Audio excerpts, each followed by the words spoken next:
So welcome everybody. This is our final week of HLTWHS001.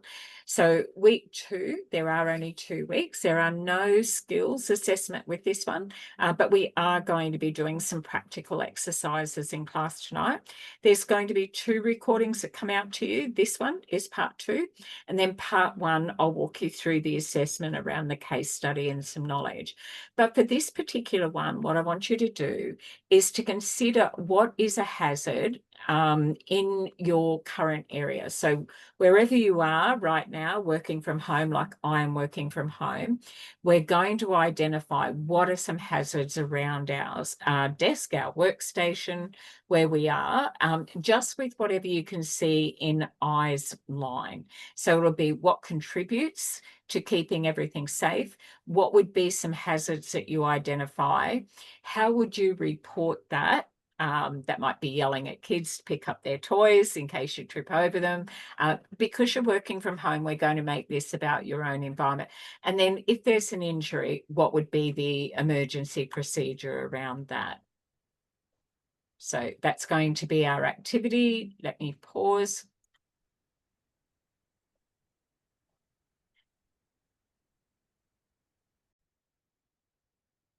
Great. So while everyone's out and on their breakout room, they're identifying some hazards that they can see within visual things that they must come back with. There's 5 things that either are a hazard or potentially a hazard. So we use observation skills when we're actually in the workplace, but our language and our words are also a big part of that. I'll get everyone to come back from their breakout room and we'll identify working from home, what are some hazards and what are the preventative? Is it likely that it would happen or unlikely that it would happen? That's how we assess risks and hazards in the workplace.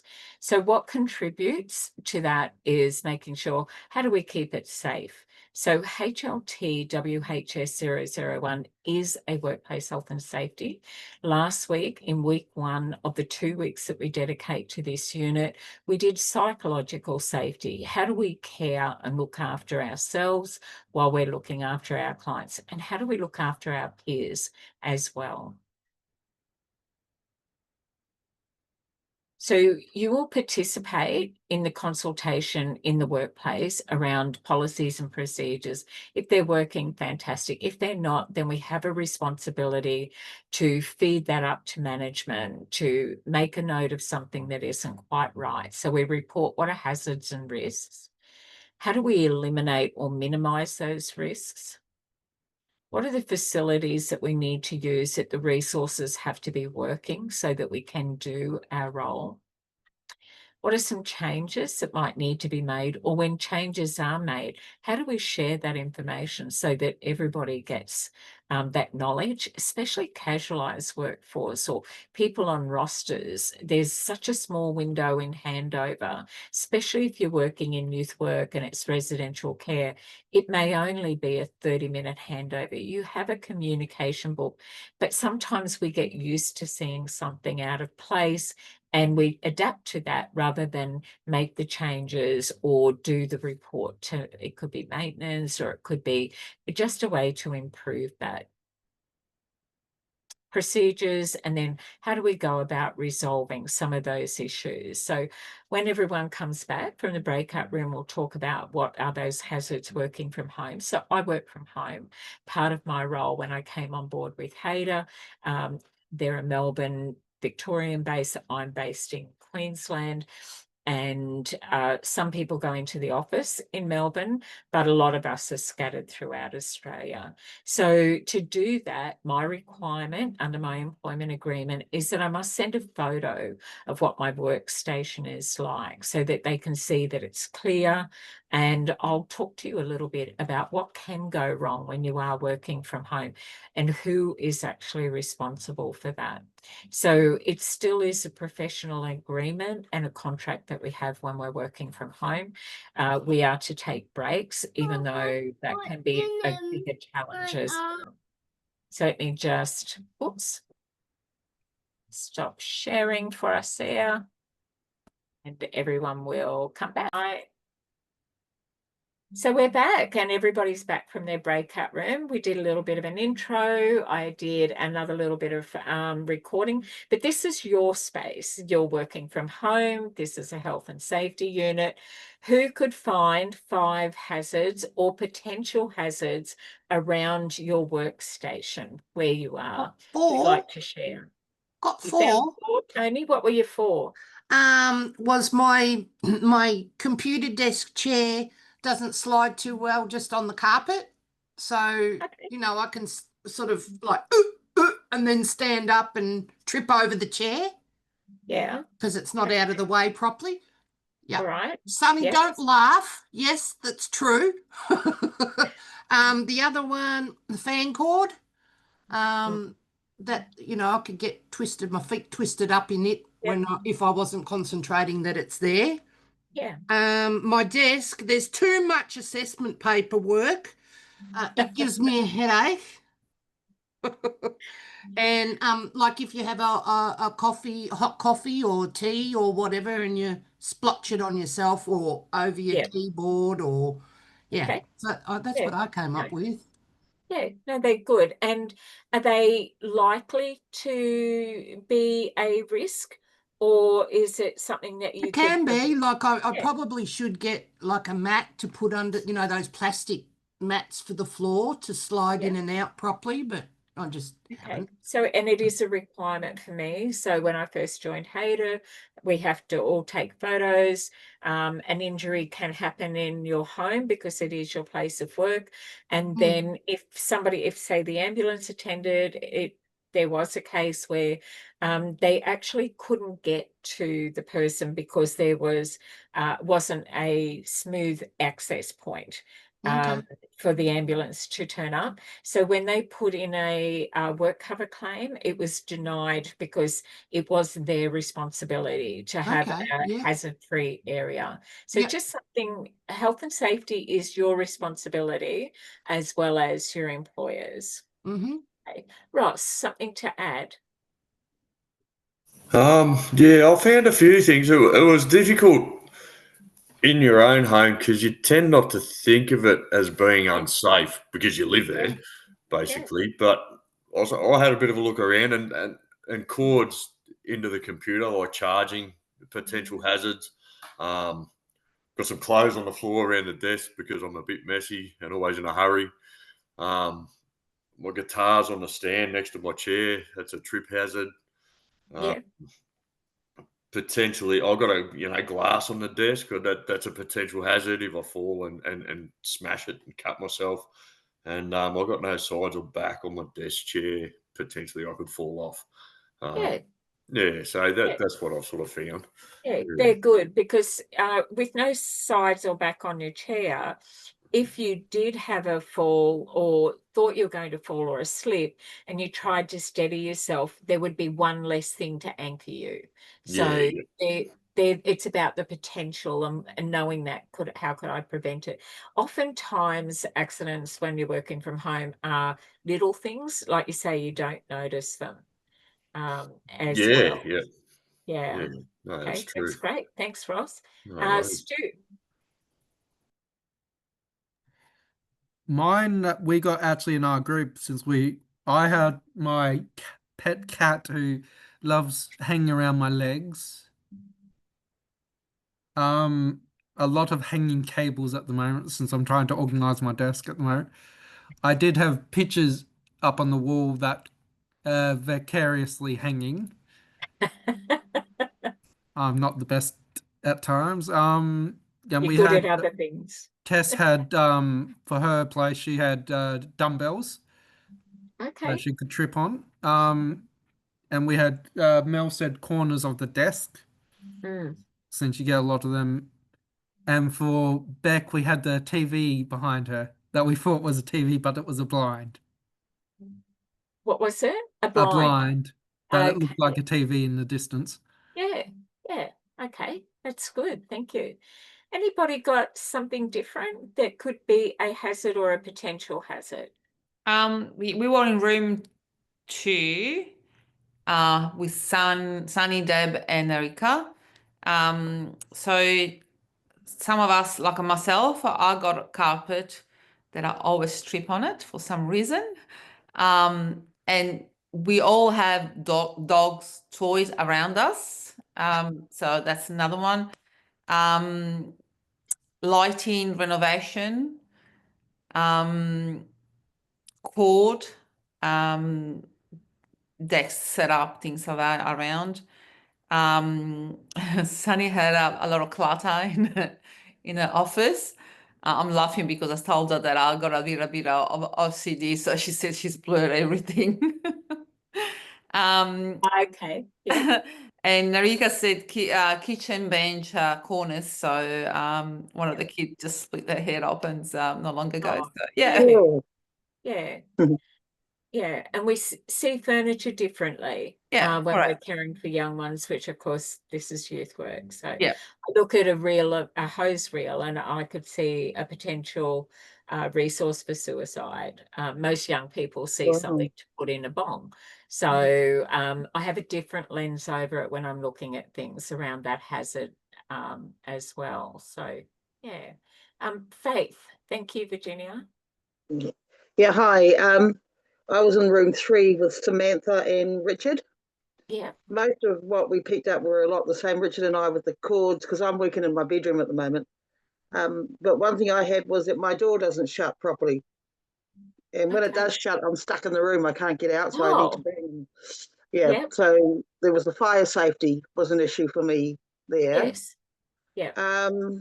And pretty much Samantha's working in the kitchen, so she's got, and with her children, with her hot elements and hot surfaces and tables and things.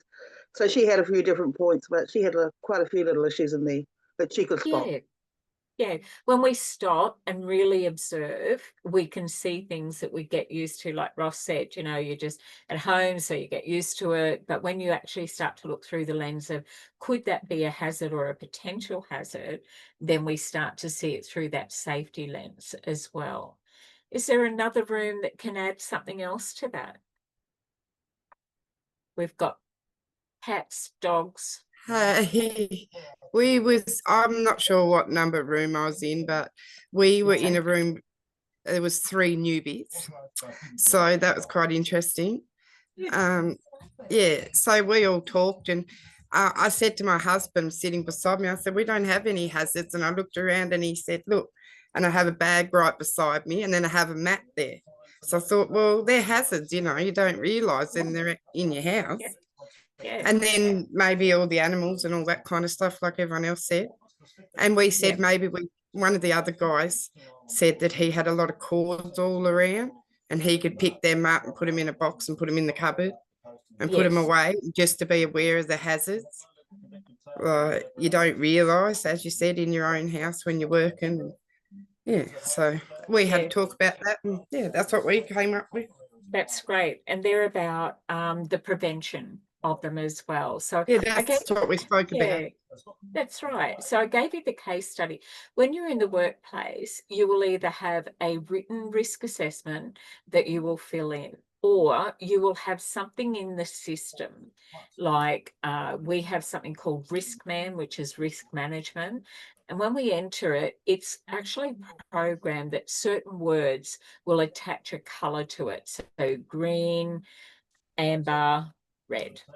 So if it's got a certain word, if it's something, when I'm entering that report, those ones that are amber and red automatically go to the line manager. So we have that app open on our laptop and on our phones, and that reports up to those who need to have it. I'll get a ping and I'll go, oh, someone's just entered a report, an incident, and it could be a conversation. So it's not to be minimized. If someone's having a conversation, words need to be safe as well. So when we're working in the sector, a client might share something with us and it just sits with us longer than what we intend it to sit. So how do we look after ourselves when we're looking after our clients? And then what can we do about that? So we document it. always, because your memory, you get busy and it may fail you. Witnesses are the worst people to say, this is what happened. You can have 3 witnesses and you'll get 3 completely different versions of an incident or an event. So you need to make sure that you write your notes down. So diarise everything. One of the best advice I'd ever been given is diarise. Yeah, as a teacher aide, I've been Stay given that same advice. 100%, because you can Yeah. circle back to it. Now Stu's blaming his cat. My cat trips him. So, so with that, you can also vicariously have trauma. So you may hear a client's story, and if you're checking in as a 3 for yourself that day, that doesn't land as softly as if you were a 7 or an 8. And then the next story, and then the next story. So what you've got to be able to do is unpack those stories and not hold them where your body keeps score. So we can even read it on somebody else's file notes, and that can actually be quite upsetting. You can have a client that is with you and their readiness to take action may not be there. And so then there's a lot of, I wish I could have helped them if only I had. And so we need to be able to manage, what do we say when we talk to others and what do we say when we talk to ourselves as well. Words need to be safe. So in I read a good resources, book actually. yeah, tell Sorry us to what butt in, that but I is. read a good No, book. you're good. The Body Keeps Score. Yeah, it's a great book. And yeah, it was really good with a lot what you were saying. It's been really Yeah. helpful in It my is. industry in the education department. You know what I mean? So It is a great book, and everybody's story is different, because you Yeah. as youth workers, when you hear a story, we don't look at behaviours of concern. We ask, what happened to you? exactly. Whether we say those words or how we approach our clients, it's like, what else is there? We go there rather than looking at the behavior. We come in and we do that care plan, and part of that care plan is safety. What's their go plan? What's their safety plan if that young person needs to exit or just comes to you at the end of the day and you've had them in a program and they say, I can't go home? Then you're in that space, and it's about putting those practices into place. What's the workplace health and safety policies and procedures around an incident or a potential incident, and then following those protocols that you've got. So so for this particular one, this is about the things that we can see, the things that we can hear, and then the things that happen to us. What did I hear? What did the client state? So it's fact-based, not opinion-based. So it's like, oh, we don't put a label on it. We don't have an opinion around it. The client stated, whether that's true or not, that is not our work. Our file notes will reflect what we recorded, what we've told. Always write your file notes as if the magistrate has had them subpoenaed and it's going to be read in court. That's how you do your file notes. So we don't go, oh, they went off today. You know, they were really in a mood and that. No, just go, they appeared to be visibly upset. Tell me what that looked like. That's what your report is about. So they were pacing, or they didn't engage. They lost a lot of colour. Their fists were opening and closing. They were pacing in the room. They were speaking really quickly, or they were withdrawn.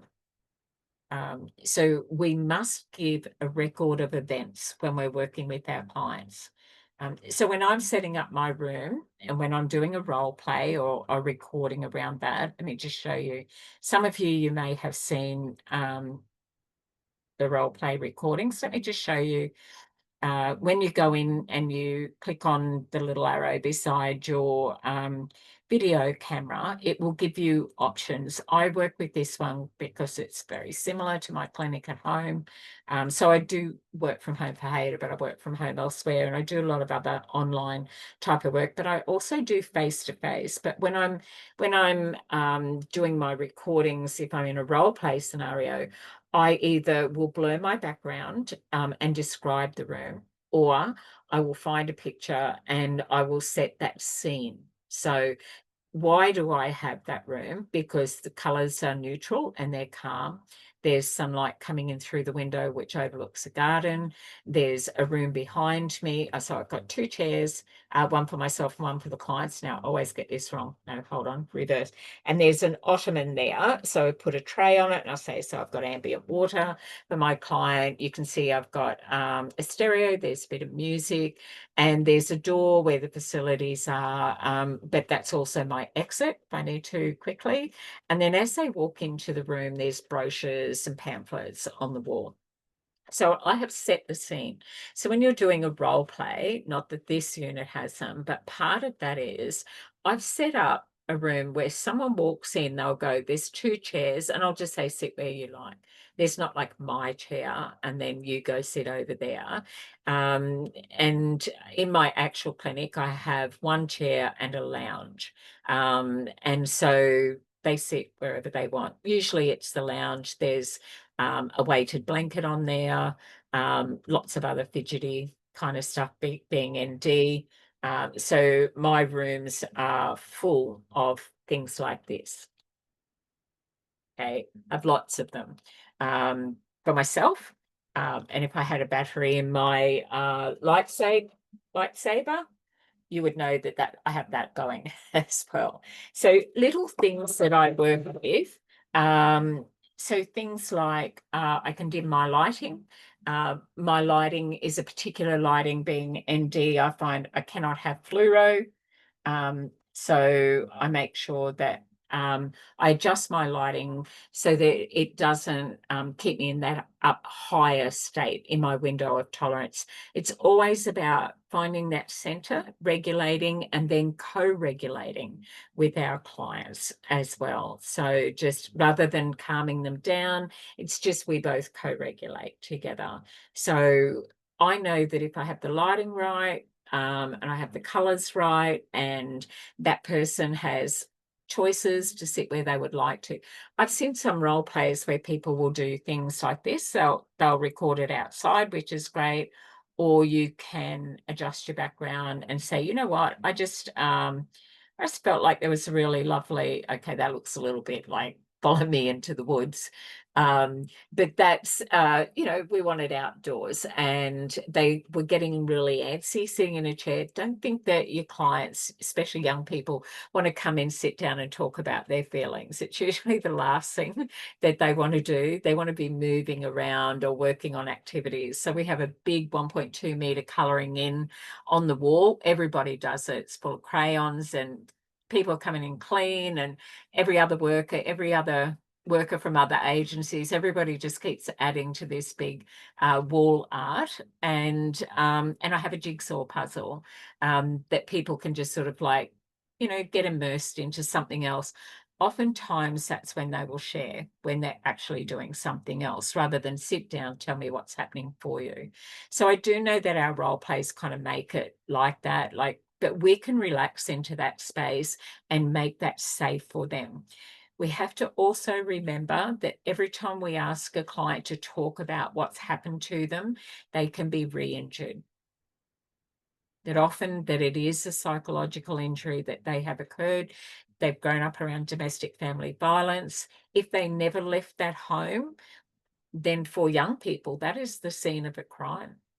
Every raised voice, slammed door, kids screaming and yelling, and it may be that they are safe, but for the person, and this is exactly what Deb, I think you were saying about body keeps score. That's exactly what it does. It's like their body response takes them back to that particular moment in time. I look at us. Sunny's in the mountains and I'm in the forest. We're going to be Robin Hood any second here. And Yellowstone. So your background sets the scene and the mood. So if you're working from home and you're doing your role plays, just pick a scene that feels comfortable for you. So I kind of like this one here. I will say it is youth workers at your Tuesday class that did this. I had a picture of a lounge, and behind me there's a glass of wine that's spilt on it. They could see that, and yeah, so they said, oh, you're gonna have to watch that glass of wine on the lounge because it's gonna stain. And I did turn around to see if I could see the lounge.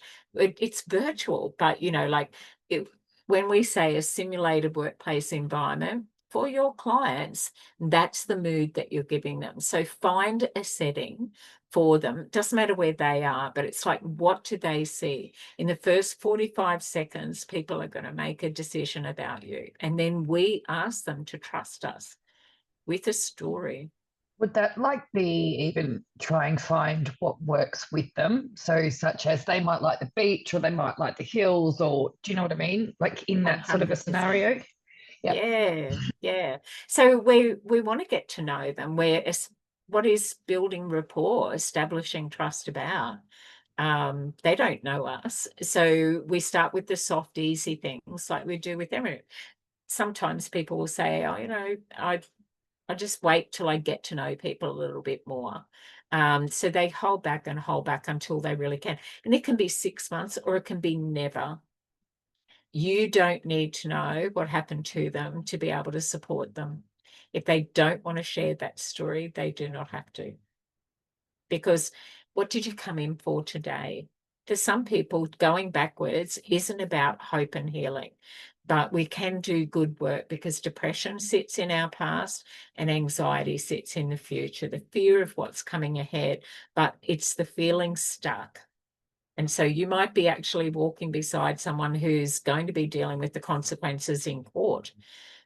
How you approach the magistrate, the letter of support that you provide for that young person, the programs that you're recommending that you have them attend, the magistrate's going to view all of that, what you're going to help advocate for those young people.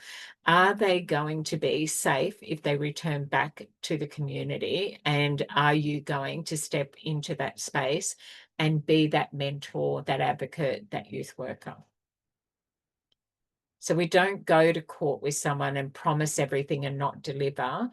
You're making a soft contract, and that contract has to be a safe one for you, for them, and the wider community.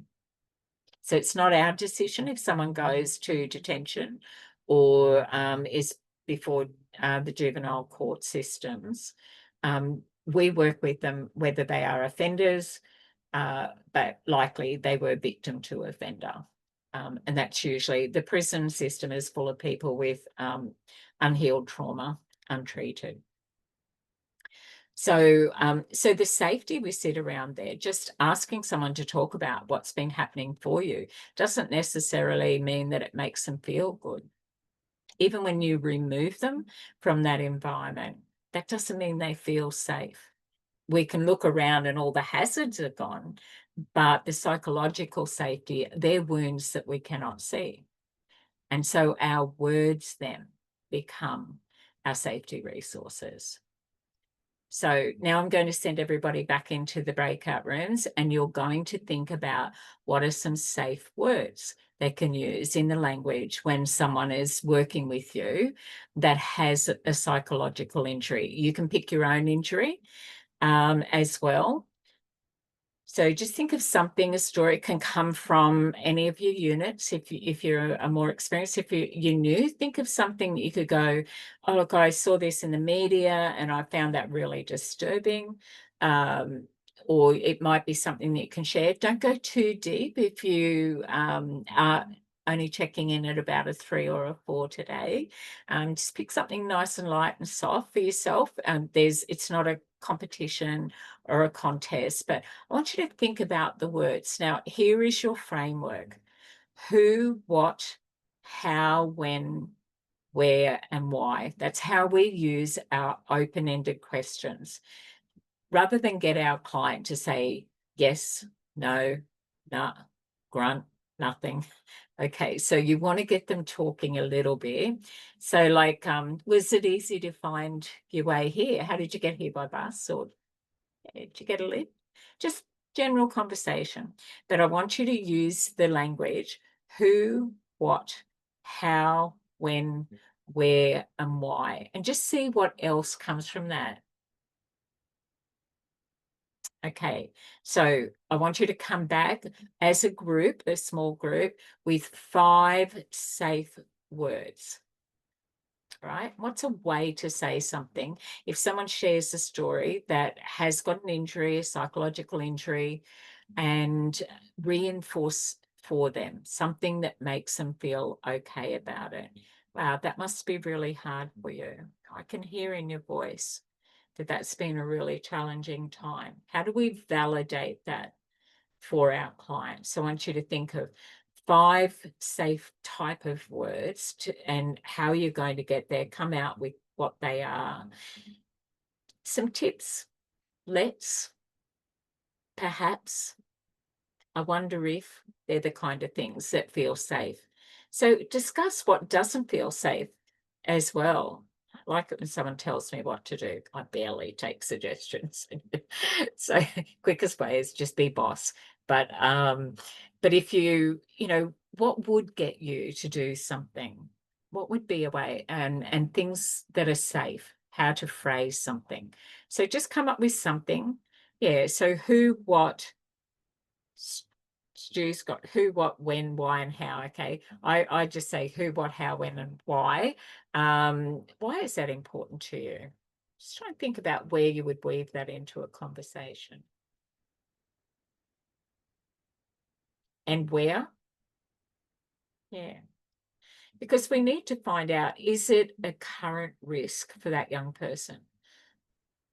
Would it be safe for you to go home today? Do you feel safe? That one is closed, yes or no?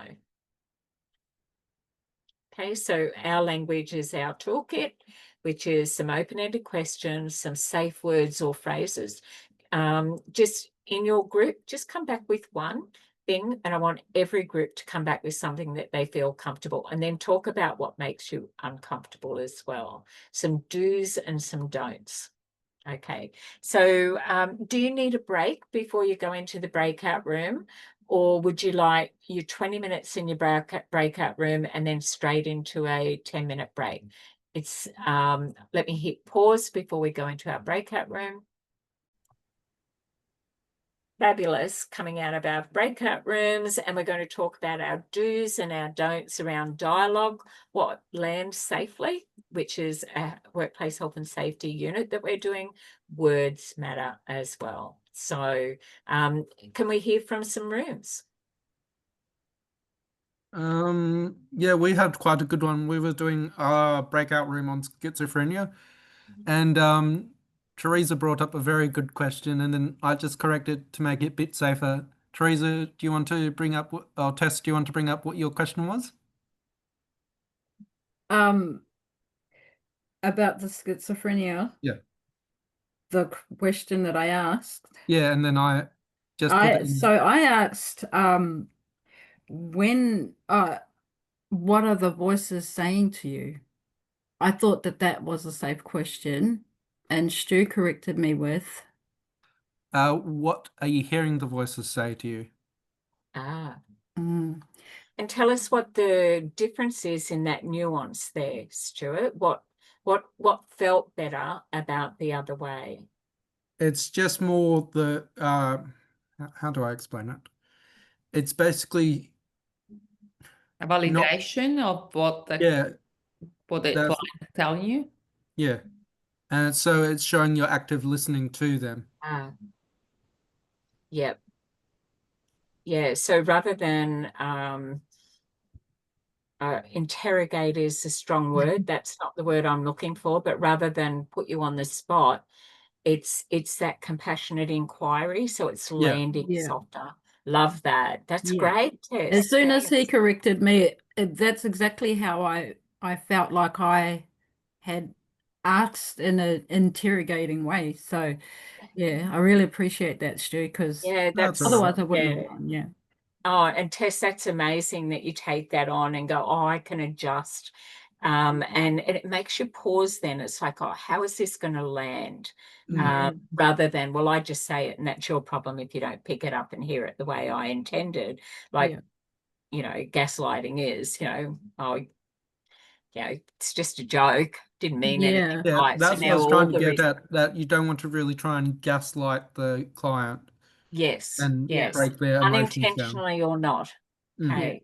Yeah, so your intention's good, your tone is great, but it's just, what's my dialogue? What's a do and a don't? So that's a great skill. And thanks so much for sharing that as well with all of us. Yeah. So there's some feedback, Tess. Faith has just asked to go over that again. So Oh. would you mind covering that again? Right. The question I asked, which I thought was a safe question, was asking a schizophrenic client, what are the voices telling you or saying? What are the voices saying? Which Stu corrected me and said, rephrased it to be, What are you hearing the voices say to you? yeah, that's right. And basically putting it in a less interrogatory way. Interrogatory, is that even a word? Yeah. Interrogating way. Yeah. Yeah. Yeah. You watch crime shows too, Tess. Yes. Yeah. So that's really great. That's it in action. I love that. Thank you both. Is there another room who could think of some things that you could say and maybe not say differently? Virginia? Oh, Sunny's got a lot for us. Well, we did lots of what we thought were safe ways of asking things like, what sort of help would you like? What do you think works for you? What does your good day look like? What does your less than great day look like? Where's your happy place? How does that place make you feel happy or safe or special? Or how would you like to go forward with this? How many support people do you have? When would you like to meet again? When you're not having a great day, how do you go about trying to make it better? Why are you feeling that way? Why do you think that? When you're feeling anxious, how do you support yourself? When was the last time you had those feelings? But when our conversation got really sort of rich was then we explored what we thought were some safe words. And so we thought maybe support, choice, validation, reassurance, acceptance, inclusivity, and acknowledgement, amongst, I'm sure, many others. And I'm not sure if we were hitting the mark with that, but we You sort of are. thought, sorry? Yeah. We Yes, are? you are. Yeah. Yeah, that's We great. sort of thought, well, Good. why are they safe ways to ask those questions? Because they're being supportive, they're creating choice, they're creating, they're being validated, they're showing validation, they're being reassuring.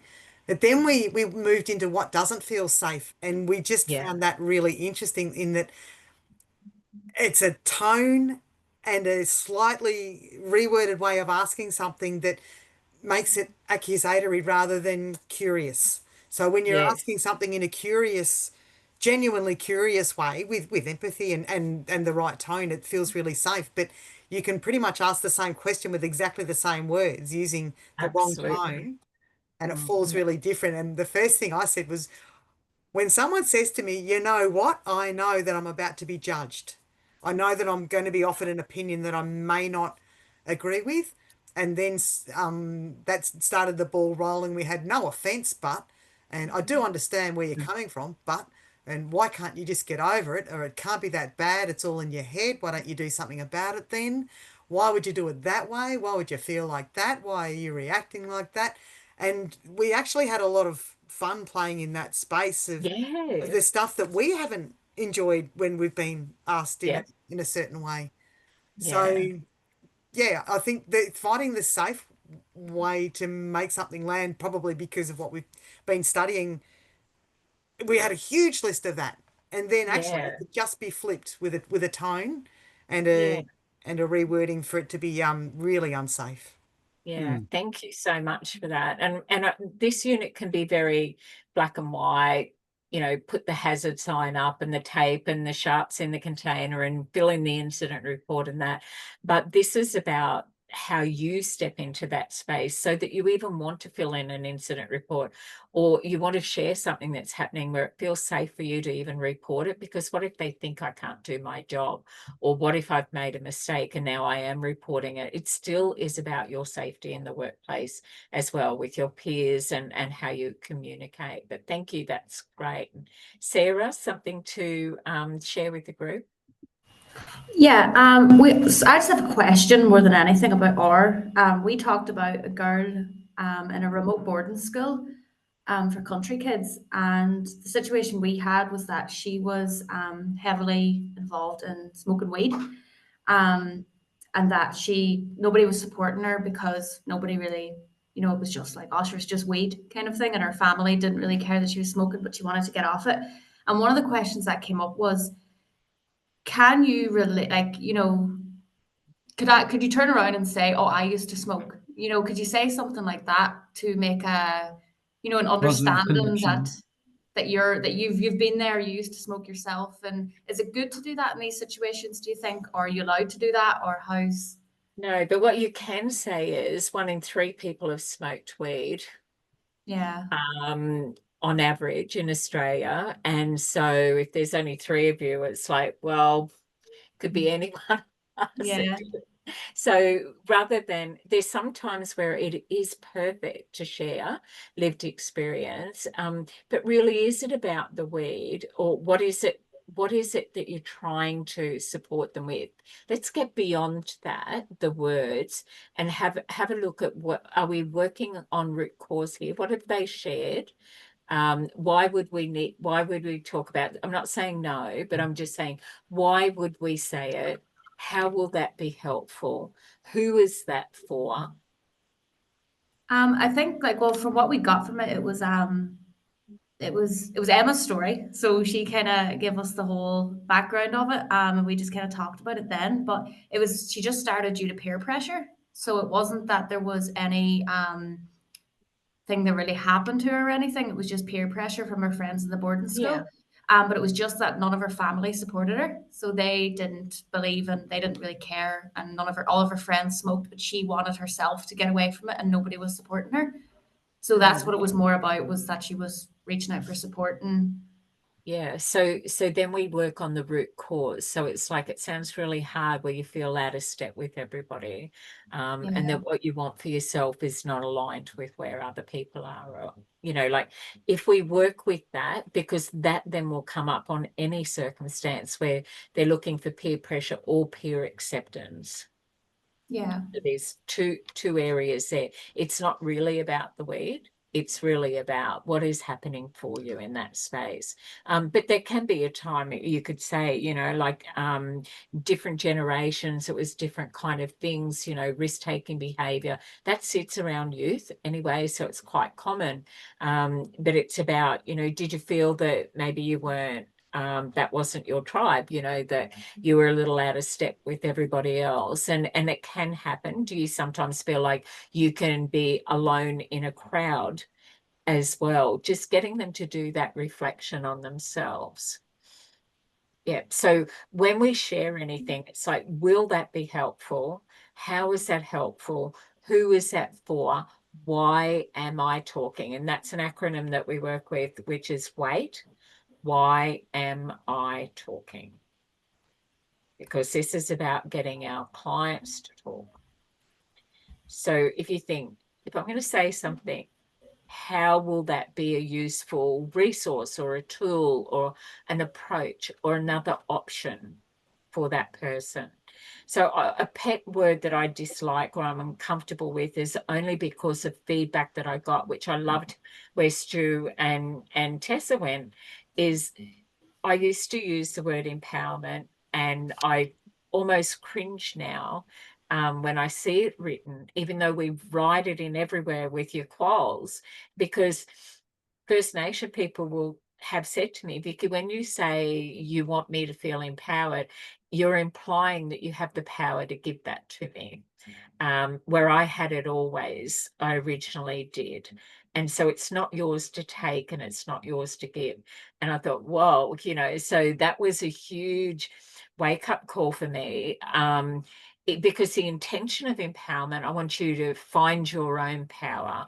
So I will replace that with, I want you to have agency. This is your choice, your story, your way, your time.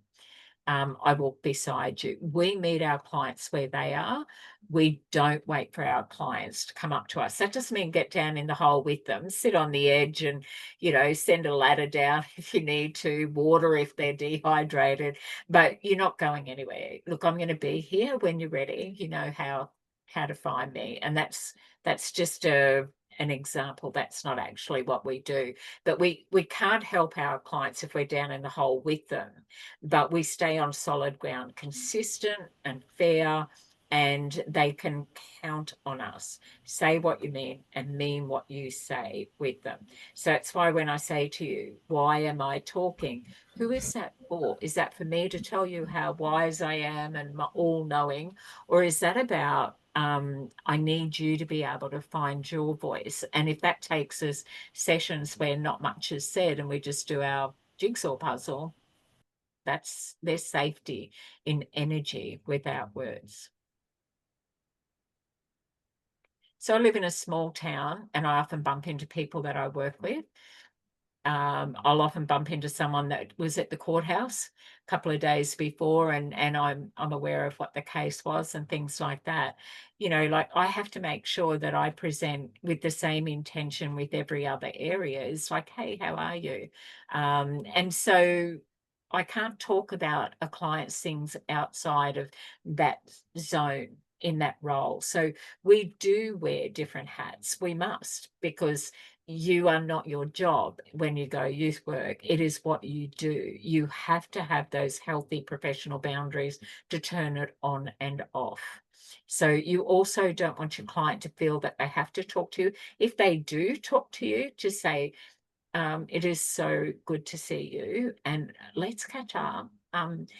Have you got time to come in and see me next week? And just take the subject away from talking about that, because they may not have that boundary. So you gently guide them in that, but how we say that, because otherwise it can feel like rejection. And they feel good about you and they want to share something with you. They thought about what it was in your last conversation. They've had time to percolate on it. It's like, oh, I must tell Sunny, this is so cool, you know, and it's like, oh, I forgot where I am kind of thing. You remember, but they may not. Okay, they see you and they automatically will have that connection. So find another word or agency. There's nothing wrong with it, but I'm mindful of it now that I see it and I use it and I go, oh, don't say that word. It's like when someone says rule of thumb. I did not know that rule of thumb until years ago, that is how thick the stick was that a husband could legally beat their wife. Is if it was a big man and a big thumb, then a big stick. And the law would get the husband to hold up the thumb and, yeah, well, look, you've gone over the top there, mate. You know, that rule of thumb is a domestic family violence. No. So, and yet I hear it and I go, I wonder if people know where that word comes from. I wonder if people know about empowerment. I wonder if people know how to talk to someone with schizophrenia. So it's about the words that we use and making sure that they're safe. So where's another class? What's another one we could think about? Oh, I should tell you the substitute for rule of thumb. Usual practice would be, well, you know, it's usual practice. That might be rule of thumb. We just go, oh, well, in general, everybody kind of does it. But when you think about it, it's like, yeah, well, look, usual practice is, but that's not the same for everybody. And that's kind of what it means. Yeah, no, you can't have that stick. You get this size stick to beat your wife. So makes no sense, but just thought I'd share that with you. So another room. Let's jump in and do some words. Hey, I was in a room again with Jay and Luca, and we spoke about, we kind of got a little bit, well, being newbies, we were a little bit confused on what we really had to do, but we started talking, and then we found we started to talk a lot about validation and empathy towards the client. And Jay, I think it was, had a good one. So he said maybe it's how we can get someone to help you. Like, Oh, love that. yeah, and that's what I said. That's a really good one. And we put, Yeah. how can we support you today? We're Mm. here to listen. Yeah. And then we had the ones that were don'ts. We had a few don'ts was, hang on. I'm not sure, but we had a lot of, we started to talk about safe words, and so perhaps, so yeah, so it was, hang on, sorry, we did have, I had some good stuff written down and just I've scribbled It's everywhere. okay. It's all really valuable, and you'll apply Yeah. that in just about every role play you do, Yep. because But when we did the, are connecting, we will do that. we did the who, what, how, when, and Yeah. just basically about how we can support them and what they need. And I said you sort of have a rapport with someone, but in that situation, they're just in there and you're not having that rapport, and we just had to, you know, Yeah. so we thought that's how can we help you? How can we get someone to help you? Just Yeah. to make them feel validated. And yeah, we spoke about, like I said, empathy. Mm. Empathy in action comes from our language and our tone and our energy. I love that you went there with that. And Gabor Mate writes about compassionate inquiry, which means a curiosity. What would that be like, I wonder? Yeah, could you tell me a little more about what Yes. that's like for you?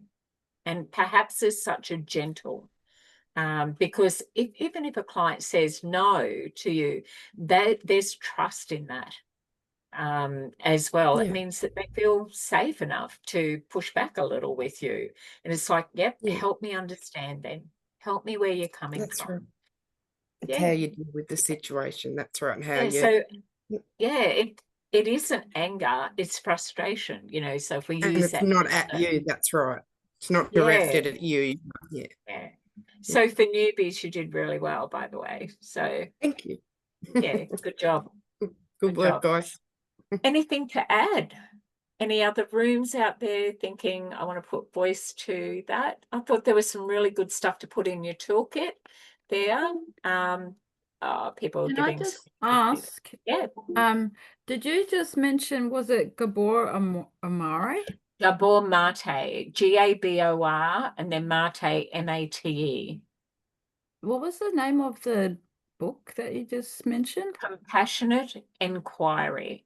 So you can see Compassionate Inquiry on TEDx Talks. They're free. Just listen to Gabor Mate, the absolute expert. YouTube, Gabor Mate. If you just put in Gabor, Gabor, and you put in TEDx Talks or YouTube, there's lots of recordings. You can hear him on Spotify, on some of the free channels. You don't have to buy the book. I'm a book girl. I still very tactile learner. I like turn pages and things like that. Yep. So, but Gabor Mate I love. And then of course, I'm not sure if it was Deb or Georgina that said that they had The Body Keeps Scores, which is Vanderbilt. There's some great authors out there on this, but you've got to find your style, no right or wrong. Still be you. If you don't feel authentic in that space, they'll tell. They won't read it. It could be your nervousness. Oh, I've got to think of all these things to say. But you do that many role plays, you know, it's never about the story. It's always about, we assess you on your micro skills. Did they feel comfortable? Did you use open-ended questions? Did you engage respectfully with the client? That's what we're actually marking you on. Yep. Did you have active listening, like what Stu's saying? You know, was your eye contact respectful? Did you pause and give them time to be able to speak? Did you show them that, you know, you can be comfortable being uncomfortable in silence as well? That's where the acronym WAIT, why am I talking, comes from. Yeah. So I just want to give you some tips before we head out onto our break, some do's and don'ts. If you like, you can email me. I'll give you a toolbox sheet. I will email it back. But around neuro-inclusive safe talk, I just thought it might be helpful for you to have an understanding. A lot of your clients may be ADHD, or they might have ASD. So And there's lots of different neurodivergent spaces as well, any neurological differing pathway, how we hear things, see things, interpret things. So some don'ts would be stop overreacting. You're making a big deal about nothing. Why can't you just do what the other kids are doing? I couldn't possibly dumb it down anymore for you. And if you don't like it, you can just leave. Just about every kid that's ever left home early had that one sentence. Well, it's my place, my rules. You don't like it, you can go anytime you like. That is the parting words for most young people when they disengage or disenfranchise. So some do's though, let's finish that and wrap it up in a positive. What helps you feel comfortable when we're talking? Would you like written instruction or reminders? Would you like a handout? Would you like me to send you a text message? Do you want to take a break and finish this later? Like, is it a bit much? Like, it's a lot we've covered today. We'll take a break and we'll pick it up later.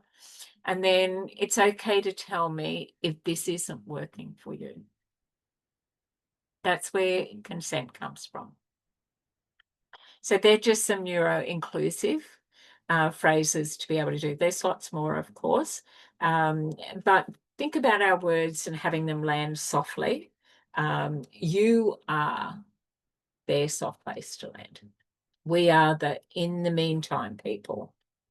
So we're not making judgment about what is happening, whether you're walking beside them in court or whether they are victim survivors. It's really their story. Who am I? Where do I fit in? And that's how we create that with our words, with our environment, with the things that we have around them, how we treat them when we're working with them. So any other questions? I know we're over our break time and I want to just, I want to take a quick 5-minute break because I know you're chilling in your breakout rooms anyway. And then we're going to jump straight back in. We're going to get 2 role plays done. Everyone is welcome to stay, but I do need people to play the clients for others. So we have Sunny and we have Stu. Was there anybody else that I missed maybe? I just wanted to double check. Okay, take a break. Be back at 8:10 if you want to watch other people do role plays. They'll get you to go off camera. But those who do want to do role plays, then please come back. I'm not going anywhere. I'll pause now and we'll jump into this space very soon. So welcome back. We've been through our summaries around hazards in our workplace. Then we've spoken about the hazards and the safety in our language when we were talking. But I just wanted to just let you know that really workers on the ground are the ones that improve policies and procedures and reviews. So we've got to first of all know what a hazard and a risk is. How do we identify it? How do we eliminate and minimise that? So prevention around that as well. It's the facilities we work with, it's change and how change impacts people. What are the procedures that we would follow around health and safety? And then resolving any of those issues that do come up for us, and then monitoring to see if that is actually working well, or if we need to review and improve that space again. So I guess our control sits around this is around hazards is eliminating the risk automatically. So we speak about our language. We will change our language. What's a positive way to say something and what would be a negative? So we work in that strength base, making sure that our words are safe. How we would substitute language or equipment that we are using for a safer alternative, that we would isolate that. If it is a hazard for people, we talked about inanimate objects like corners on tables, cords around us, things on the floor that might be a trip hazard. Reduce exposure to the hazard using administrative control, so bringing in a ward, say an instruction by a certain time, a memo, a directive from management, And then using personal protective equipment. So I know that coming off the back of COVID, people started to use things like hand wash differently, and then masks as well, the 1.5 meters apart, the infection control that was around. All of those things are hazards as well. And then putting that information out there, so it's a notification or a directive, and some of it can even be legislative. So there is the workplace health and safety legislation 2012, but you need to look into what is it that it governs in your state or your territory. So we went over safe talk and how words matter, what we say, the do's and don'ts, how we say it, the tone, and then open-ended questions as well, sayings. We even discussed some of those about whether you could use certain terms, and that might be safe for us, but it might not be safe for another person. So when we are having our discussions, it's about how is that being received? What would be another way that I could say that? And it's the same with our inanimate objects. What is it that the task is there? And then what can I do to make sure that is safe, that it is in good working condition? So words are around positive reinforcement and sounds like, validate, believing somebody, self-determination is own choices, and safe to share is building connections around trust, and documents of facts. It's like record the events and the incidents that take place. So you don't need permission to protect your peace. So if the client's sitting there and they're really not saying much to you, you don't have to explain your no. Silence is also a boundary, and peace is your right. So we need to be in that space so that our clients understand that it's okay. We can sit here. You can sit with that. So we talked tonight about the acronym WAIT, why am I talking? So saying nothing sometimes is that thing that you can do that is something. So some do's and don'ts, so just some dialogue around that. We could say, you know, I'd love to hang out, but I need time to recharge. Can we do it another day? Is it okay if I sit with you? You can totally say no. Here are your options. What feels best for you right now? And I don't have to be perfect to be enough. And we would give that back to our clients, but also for yourself. This is about safety for your clients, and then safety for yourself and your peers and colleagues. What we might not say and don't say is, I guess I'll come. I don't want you to be mad at me. And come on, don't be weird. It's just a hug. We've already decided what's going to happen. You don't need to worry about it. If I don't get it right, no one will take me seriously. So your COP circle is around just safe work practices. So consultation, training, supervision, and continuous improvement. We're always working on those spaces and making sure that we have good, safe work procedures. So in wrapping up, this particular unit, this is our final week, and this is part 2 of a recording that's coming out to you for our live class. There were 2 weeks and there were 2 assessments. There was task 1, which was a quiz, and task 2 was a case study. And in part 1 of our recording out to you tonight, we go over that case study to have an understanding. It is all written, so it's your knowledge evidence that we're capturing. When we have role plays, it's your skills and your knowledge. So you've learned it, you've done task 1, often task 2, then task 3 or 4, maybe role plays. So that is you taking your knowledge and applying that to skills that match the sector. Okay, so I hope you enjoyed this unit, bringing HLTWHS001 to live. All the theory, the underpinning knowledge is in your written, and our class discussions about how do we apply that? What's our observation around health and safety? What is it that we hear? How are we going to report that in our file notes, in an incident report?